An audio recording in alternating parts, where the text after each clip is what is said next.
let's get our special guests, Zoey, Carl Swanji, and Polar Knight.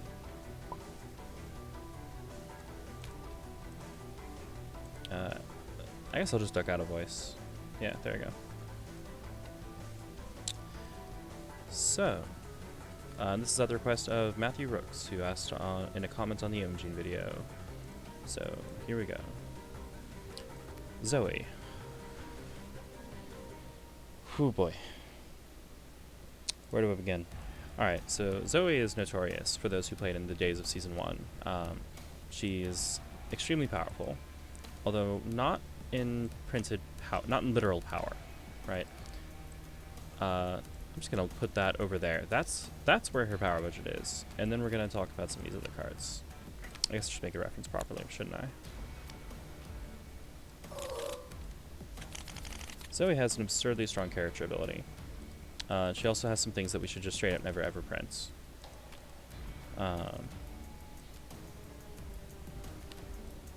Yeah, so I'm just gonna do this and then like explain why these are the rankings, and then that card's like over there somewhere.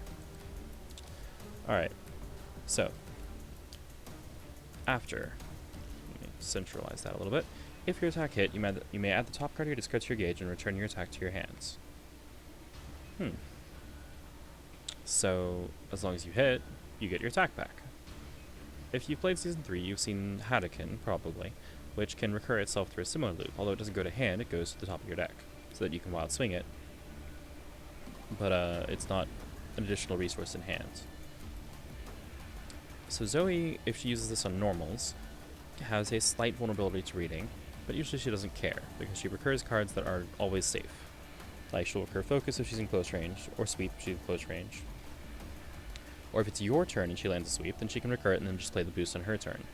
So it gives her tremendous versatility, and it lets her reuse cards in ways that are like, well, they can be oppressive. They're difficult to deal with. Now that is a great ability. Even better. Same effect. If your attack hit, you may at the top of your discard to your gauge and return your attack to your hands, so you can loop your attacks. But also, whenever she spins cards from gauge, she adds the spin cards to her hand. So now, you can pull stuff back from your discard pile, because you hit with something, discard goes to gauge, attack returns to your hands, then you can spin that gauge, and it comes back to your hands. Zoey, after she exceeds what she wants to do ASAP, Zoey frequently runs into the problem of, I just have too many cards in hand. I have to pick what things I want to keep, which is why it's actually important that she has some trash cards to throw away. The most notorious thing about Zoey is probably the block loop, which when people realize that once you've exceeded, you can play block, it'll go to gauge at the end of your turn, or at the end of the strike, excuse me, if it's not stunned. Then, your opponent strikes you again, you play block. You spin block from gauge, goes back to your hands. This block goes to your gauge. Then you can play block from hands, spin block from gauge, goes back to your hands.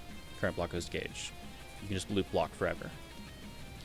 That said, that doesn't actually help you win games. What's much scarier is the idea of her playing Focus at range 1, where she draws a card, and then she puts her attack back in her hands, adds the top of her discard to her gauge, plays Focus again, draws a card. You know, Focus has 2 armor, 5 guard, 4 power, and can't be moved to range 1, meaning it's a very strong trading tool that's generally reliable and effective, and most characters have to worry about, oh, well, once I play Focus, it's gone, and I'd lose access to the reading boost, which is really important. Zoey doesn't worry about that. So, her character ability is kind of off the charts. Potentially, actually the strongest in the game. Like, it may unironically be stronger even than Mei or Alice or Juno, who have incredibly strong abilities. Fortunately, her kit is much worse than theirs.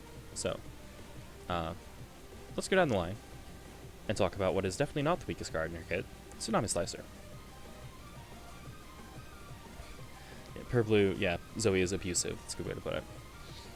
Alright, so this is a 2 gauge card. Keep in mind that once you're exceeded, those cards from gauge go back to your hands. And on hit, you may pay a gauge to gain advantage. Well, keep in mind how her character ability works, right? If her attack hits, she returns to her hand. So this ability basically says you pay 3 gauge at a time to play this attack as many times as you want, until you run out of gauge. So it gives her an excellent way to spend a bunch of excess gauge that she'll be building pretty easily, and pay out with a pretty safe attack. This is above curve at range 3 and 4 on Kurotsu, so she can just kind of poke you at range and then gain advantage and do it again and again and again. That's very strong. That's not the dumb part of this card. The dumb part of this card is the boost. After regain 4 life. Combine this with the block loop tech that I mentioned earlier, and the focus loop tech that I mentioned, which is actually just how our character ability works, it's not even tech. And the fact that with her Exceed ability, she can indirectly recur cards from her discard pile. Rejuvenation is straight busted. Like, when I play Zoey, I tend to try to even avoid playing this boost just because it's not fun. It says, oh, I'm just going to stall the game out, right? Which is a little bit sad, because it's a cool idea, but life gain and exceed has to be handled very carefully. A character who has recursion and life gain, it can be a pain dealing with her. Like, you have to work very, very hard to overcome these incredibly strong tools. Alright, so now we'll go down to the weaker cards. Alright. Sure you can. Which is a sure you can, obviously. It doesn't hit at range 2, so it's just a range 1, speed 7 attack, which is not bad. It has hit push 1 and after move up to 2. After move up to 2 is extremely good. This means that you can use it at mid-range and you'll dodge almost anything you want. But it doesn't hit when it does that. So Zoey doesn't usually get much value out as an attack. She gets use of it as a dodge tool. So she plays it, misses, gets out of range, then she hits with her next attack, adds this to her gauge, and then she can recur it. So her engine like makes this more useful than it would be normally. But as an attack, it's pretty mediocre. Household chores is like okay. The idea there is if you want to have a recursion engine, but your gauge of stuff you don't want to recur, you can dump it, reload it, keep moving. But honestly, the attack is far too useful. Gale Blade. This is a great projectile. It's too good a projectile. It is a on or above curve card, which doesn't do much damage, but it often generates an extra gauge, which is nice. Keep in mind that it can return to your hand because of how Zoey's ability works, so it's, reusable. Very likely to hit because of the speed stat. And then the move 1 means that if you play it at certain ranges where you know your opponent's projectiles tend to house, you might be able to dodge them. So it doesn't always necessarily lose to slow things. Damage is the only thing this card lacks. It has everything else you could want. It's great. Returning weapon, it is pointless. You would never play this boost. This card is far too good. Like, the attack is just too strong. There's no reason to boost this. Yeah. Alright. So, those were the, particularly good cards. And here we get a bit lower on the scale. So Focus Charge is important not because of the attack. Well, the attack is actually not bad. It's kind of an interesting attack. It's a fast dive, right? But it's a fast dive that can sometimes lose to slow projectiles, which is kind of interesting. Like, that's a property they normally definitely do not have. So the attack is probably balanced. The boost means that Zoey can exceed on turn 2. Because she always mulligans for this boost, no exceptions. If you have it turn 1, you play it, no exceptions. And then on turn 2, you exceed. And now you are insanely strong. Yeah. And if you're second player, then the opponent will always parry this card first turn. No exceptions.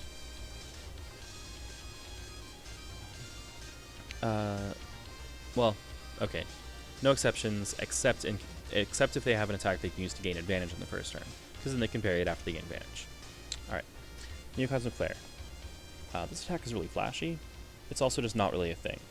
Like, she uses it to confirm kills when the opponent's at extreme range, not extreme range, but long range of 4 to 6, and they are out of room to retreat, so she has you pinned against the wall and you're at range 5 or 6. It's like, well, I guess I've got all this extra gauge. May as well kill you with it. She also uses it as a follow-up after she has returned cards to her gauge with this sort of thing at range 4, but it notably isn't very safe at range 4. So generally you just don't use this card. But she's certainly a character that can generate a lot of force, so it's not too bad. It's just by no means the most efficient way she has to spend it. The boost is pretty free.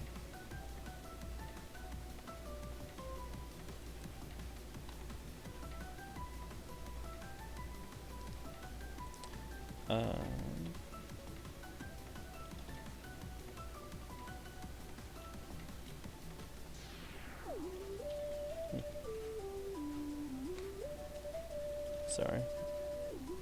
I got a chat notification.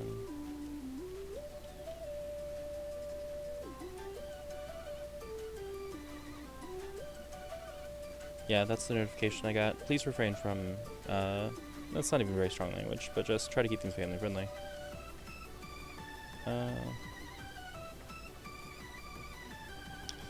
Anyway.